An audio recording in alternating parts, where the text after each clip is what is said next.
So, hello and welcome everybody today to a kind of visualized podcast where we will be talking about the most beautiful cards or the most terrifying cards we found in Innistrad, Midnight Hunt or Crimson Vow. No, all Innistrad cards. Including everything? Look through the old ones as well. Okay, so I stand corrected.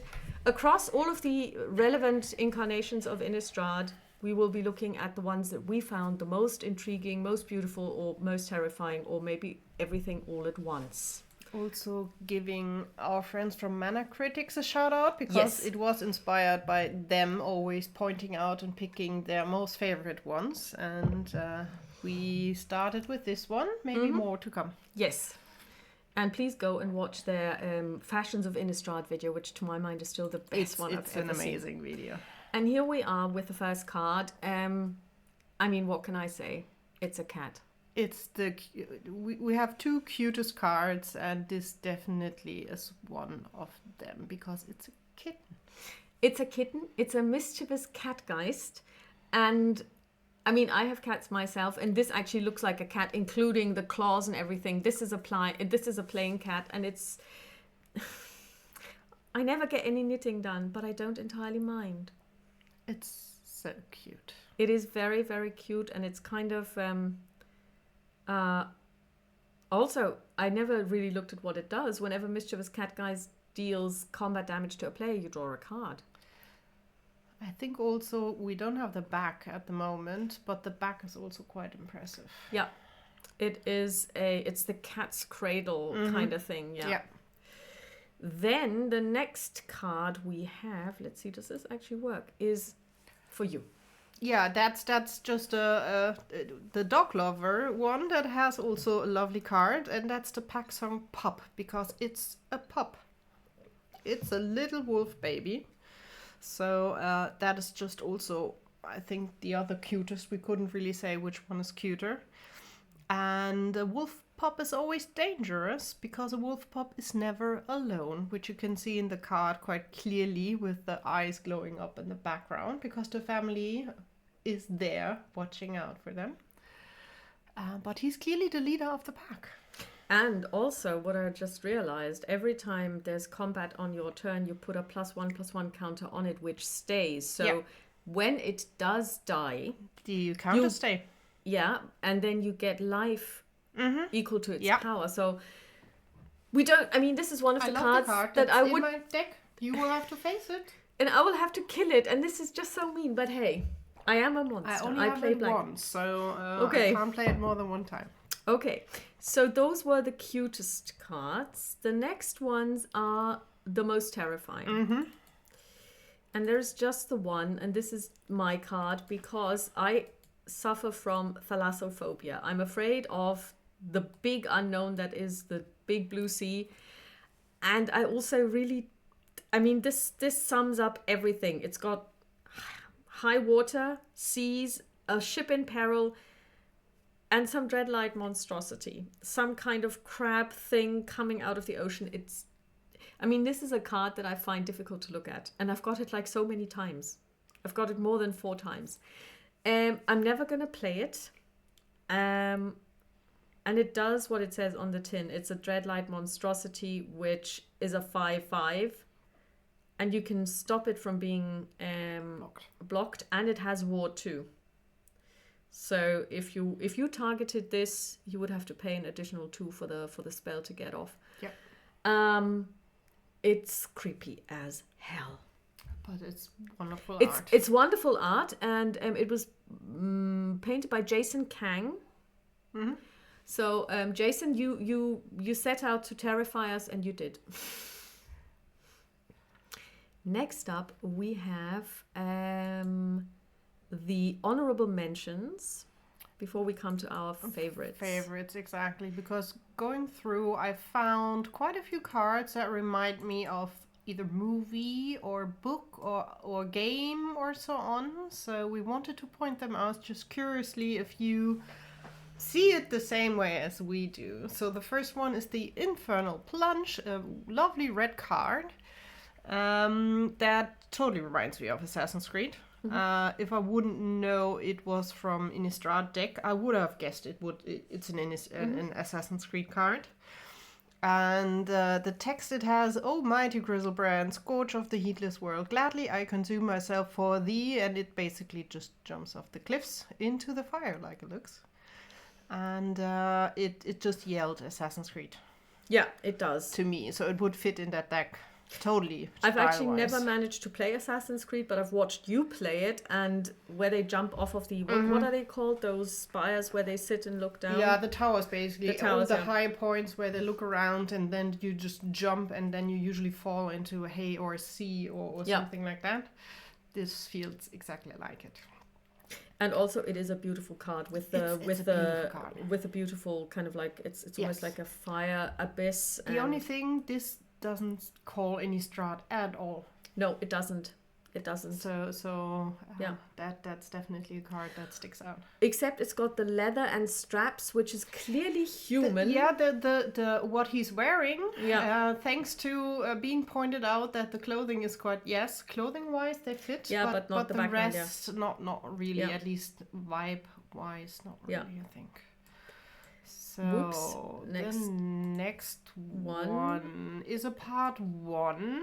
Mm-hmm. It's the Endless Ranks of the Dead, a black card, and there we can see undead outside a church through a church window, which is really lovely.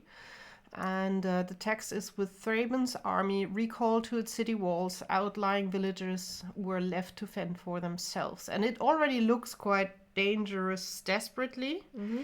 And there is a second card that basically gives the aftermath. And here it is the second card, the Relentless Dead.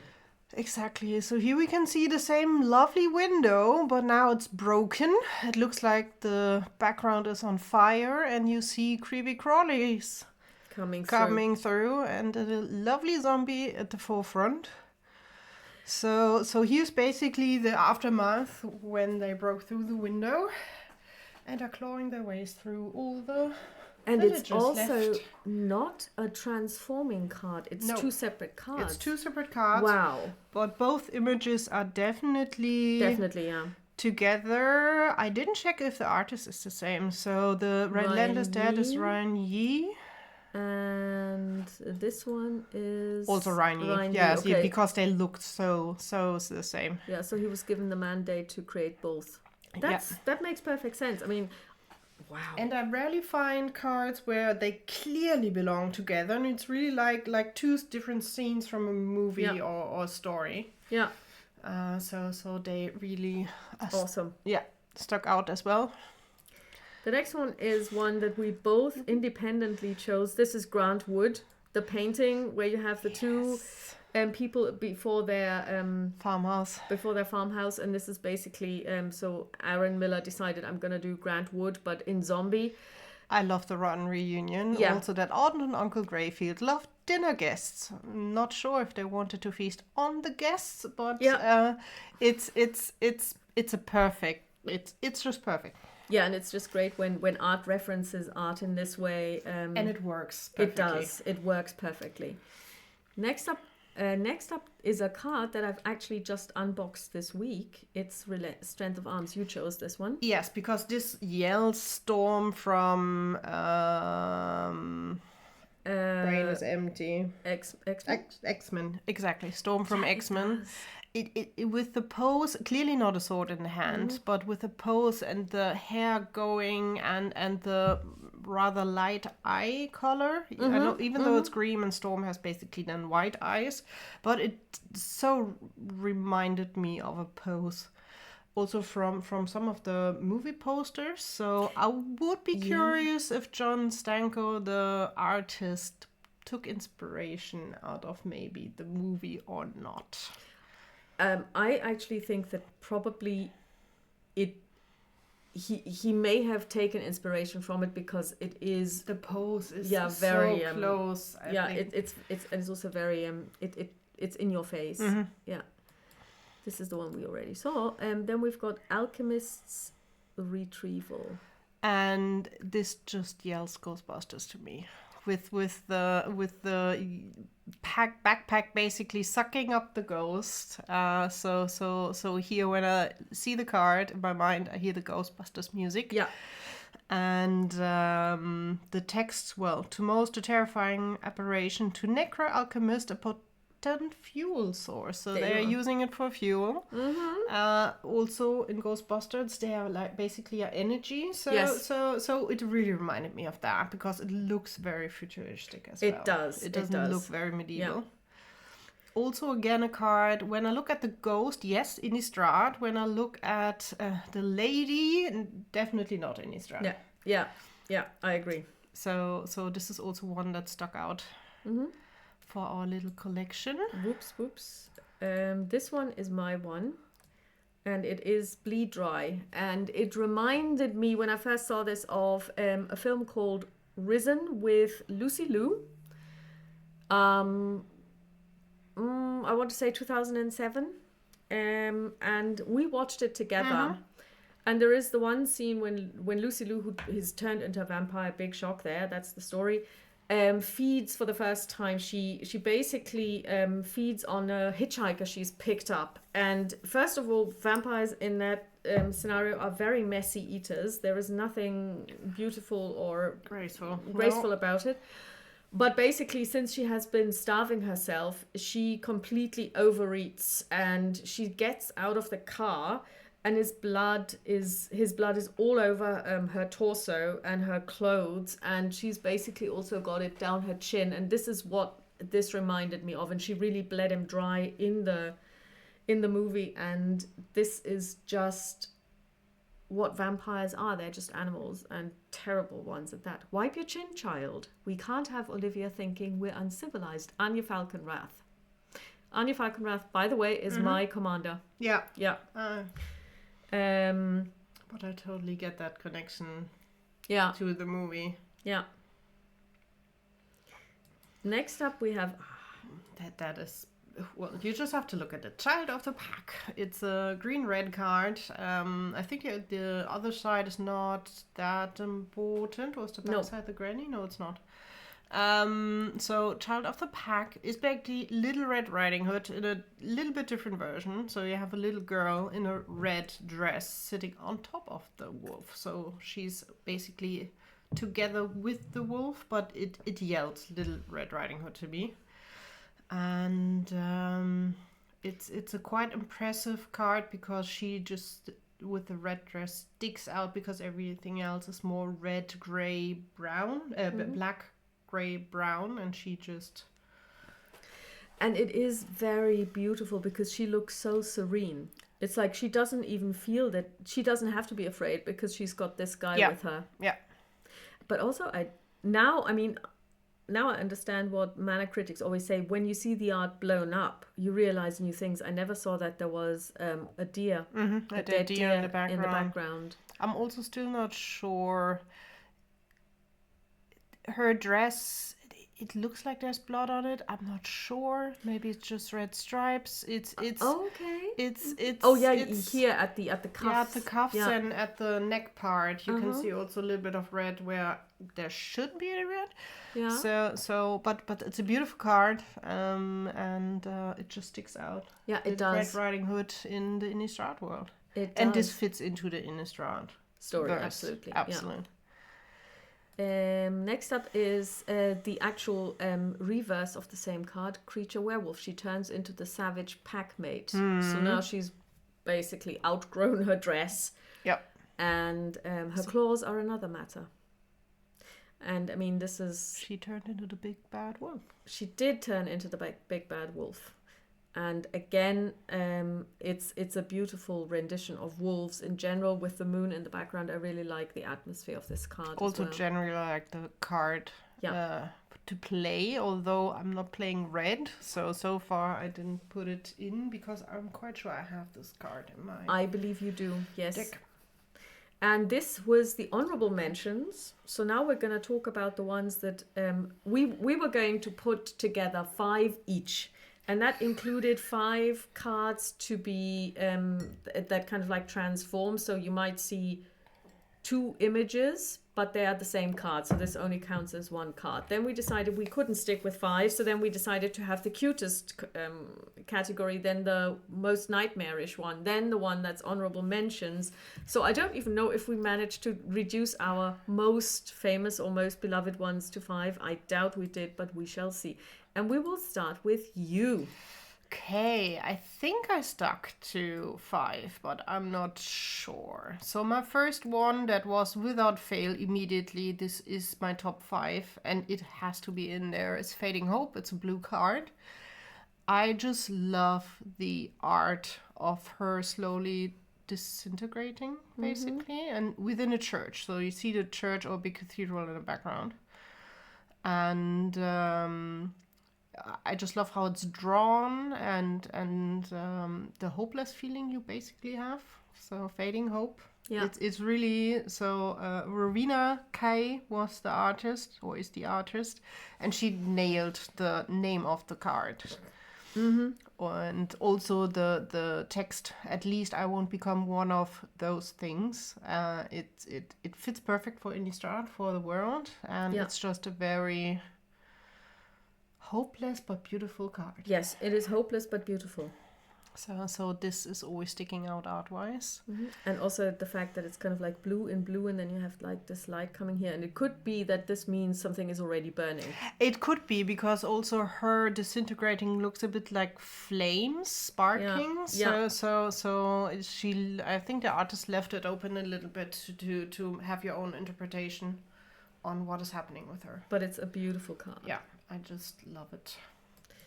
Then we have embodiment of. Oh yeah, that was the. I think this is the reverse. That's. I was like, So here it's for me. It's I stumbled over Flame Channeler, red card. Just because also it's a beautiful card. It's a game with fire, but also light translucent. You have the moon in the background, and it's just a very, I know, it's a catchy art. And the artist is Veronique Menot, French name or Canadian French name. And I just love the card. And the look of it, because it also fits perfectly to the name of the card. And at the edge of the night, on the cusp of winter, the law of fire grows ever stronger, and you can see her growing stronger basically then by turning the card, which is then she becomes the embodiment of flame. And there you can still feel the like her dress and everything was very airy, but now everything is flame. And the moon is disappearing in the background, so now it's nighttime, and she basically is engulfed in flame. And the text is, never again would she fear the dusk. So she now is fully fire, and no one can get to her. And I just like the visual. Yeah. It's just really beautiful. And again, it fits perfectly to the title of the cards. I believe this is one that I would like to see how it works in foil. I would be because curious. We will have to check if I've got this card and if I've got it in foil, because that could look amazing. Both sides, yeah. Both sides could look amazing in foil. Absolutely. Or it could be too dark. That Or it could be might too dark, yes. At least for the backside of the card. Absolutely. So this is then...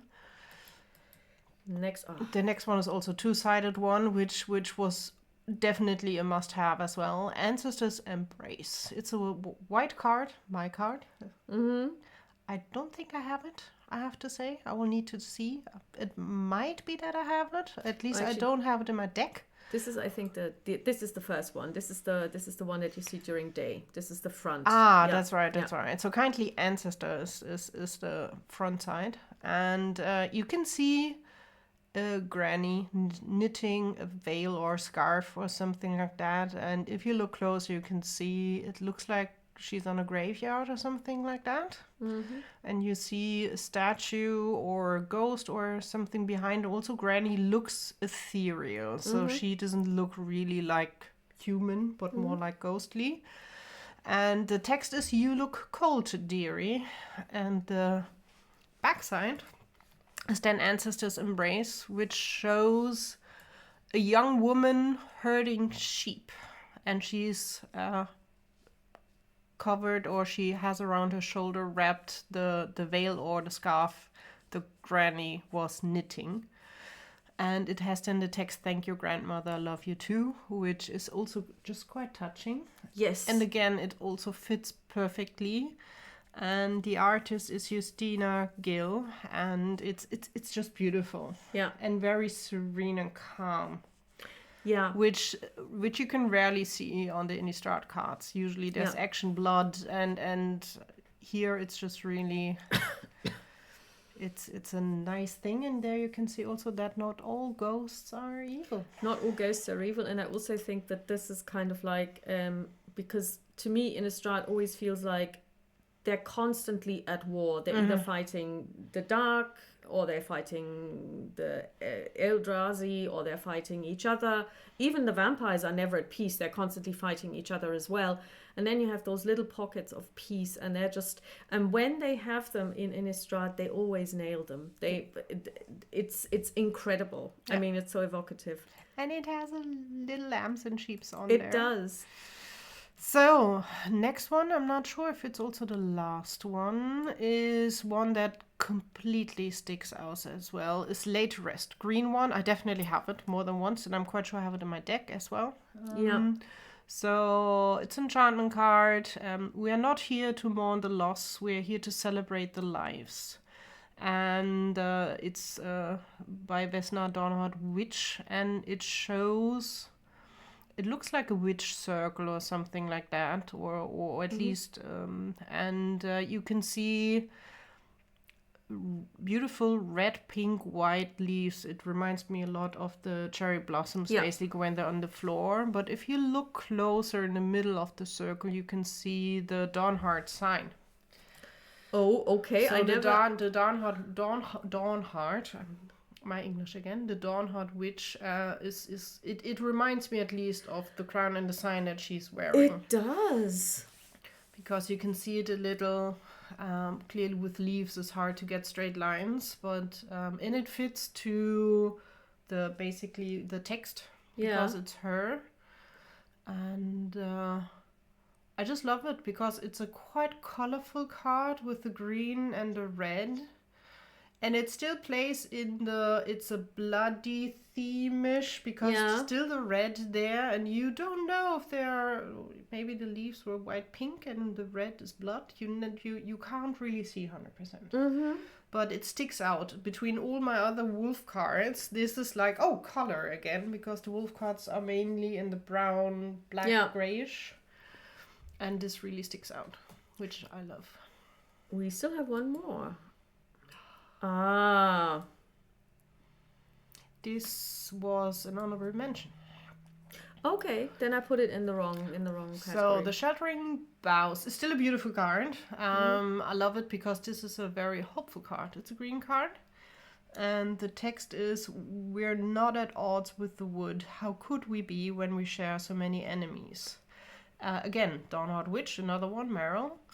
And it shows a little boy walking through the forest, but protected by light, it seems like. Yeah.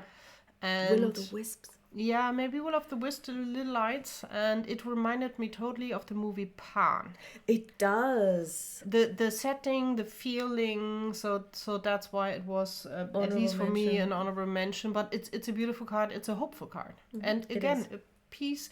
It's not 100% peaceful. If you look at the boy, it's peaceful, but the trees look quite... They're sneaking in and trying to get to him, but they can't, kind of feeling. So it's not as peaceful as the sheeps. Yeah, but it's a beautiful card. So there are lots more. It's really hard to get down to 5 cards, I have to admit. I really had a struggle to even get close to what we have. That is true. So these are mine. That's let's have a look really at yours. The last one. So we're now gonna draw up mine. So the first one. Okay, so this is this is one of the ones. Okay, so this is a lot like what you were saying about the ancestor. This is Morning Patrol OU because she is patrolling a graveyard. And she's got this huge, I want to say, Irish wolfhound with her. And they're basically patrolling this. And we know that there are ghouls and zombies around. And then she says, it's creepy out here, isn't it, boy? I always feel like someone's watching us.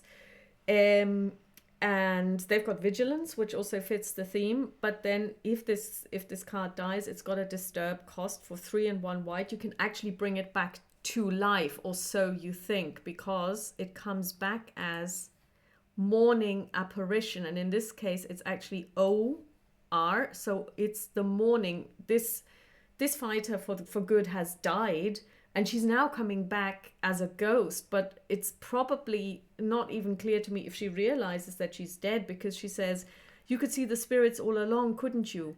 Well, now I can too. So basically she comes back from the dead as a spirit, as a good spirit, as a positive spirit, and her dog is there waiting for her. And I think this is just such a lovely sentiment as well. And and being an animal lover as both of us are, I think it's just this idea of, you know, they will accept you no matter what, you know. So even if you're dead and come back as a spirit, your dog will still be waiting for you. And I just loved it. And I also like the color coding, because then you have like the red coming up. Yeah, the red, purple, and the sunrise, and she and her cool blue, whitish, spiritual. Yeah.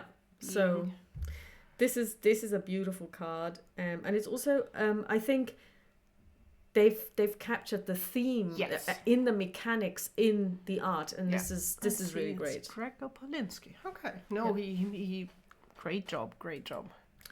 Next up is the Blood Pact, and this is a card that I first saw in the double feature, and this, for those of you who don't know, that's the black and white version, and this one doesn't come out in black and white at all. It looks completely dull, and you kind of go, what the... But look at it. I mean, I wouldn't actually play it. It's not the kind... I mean, for 2 and 1 black, I can make you draw 2 cards and lose 2 life, or I could choose to do the same to me. That's not really, I mean, not my playstyle, but one could use it. But you have this already destroyed and demonic tree with those skeletal faces, and then this guy, and he's unleashing this pact, and you've got the blue, and it really, these blue kind of like, I don't know, is it mist, is it fog, is it whatever, or flames even, smoke, something like, and then again we have those red petals, which so remind me of Ghost of Tsushima, in this one scene where he learns how to fight at the very beginning, and this blue and the red, it's just an awesome card. I mean, this is a really beautiful card. I really love it, and it's so evocative. It's all that is evil about Innistrad. Yes. And this is Sam White. Griselbrand's defeat did not mark the end of the Skur's dark cult. They simply turned their worship to the next demon to emerge from the shadows, bearing offers of power. Next up is Arlen, the Pack's Hope. This kind of is in the same vein as the Pack's The Girl, like the way it looks. I always want to sing "The Hills Are Alive" with the sound of music. It's a very peaceful card. It's a very peaceful card, and it is so not Innistrad. However, Arlen, who's a planeswalker, is a werewolf. So the reverse of the card actually shows her as a werewolf, and then she's not really a nice because werewolves are not pretty and dangerous, nice, and they are not pretty. Most of them are quite unpretty actually. But this is just, you know, this lady going for a walk with her pet wolves in the mountains going, isn't Innistrad grand? And this is now my all-time favorite. This is Anya, Maid of Dishonor. She is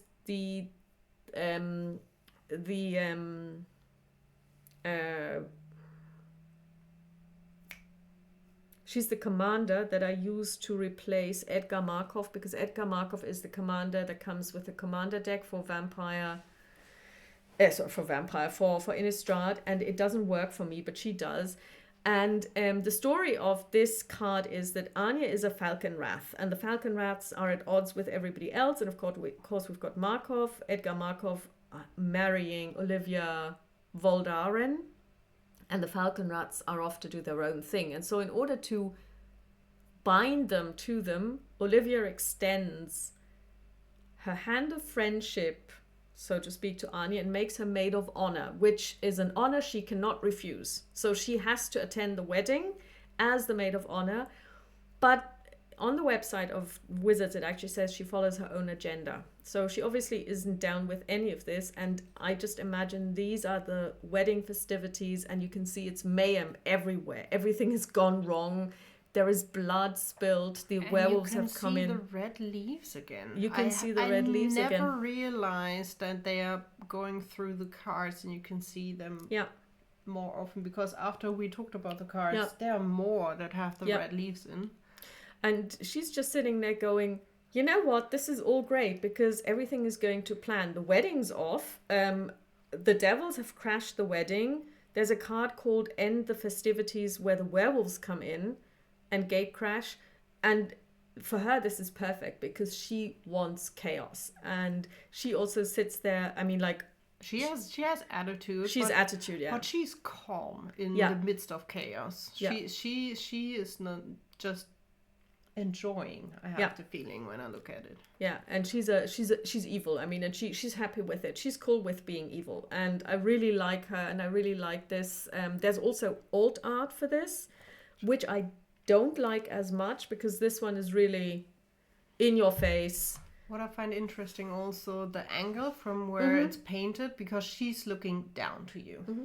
It could be that we're a victim looking up at her. Yeah, either we're on the floor or just angle-wise, she is superior, clearly. And it's an amazing art piece. Yeah. By Yongye Choi. And really amazing. And this is my last of my 5 favorites. So we hope you like this. As Victoria said, there may be more of these because there is just so much to talk about when it comes to the art. Let us know Innistrad in the comments what are yours from the Innistrad if you have some. Yeah. Because I'm always curious, and every time I look through them, I find more and more that I really like the art. So I'm curious to see. Absolutely. And also check out Mana Critics. And we'll talk to you soon. Thank you guys. Bye.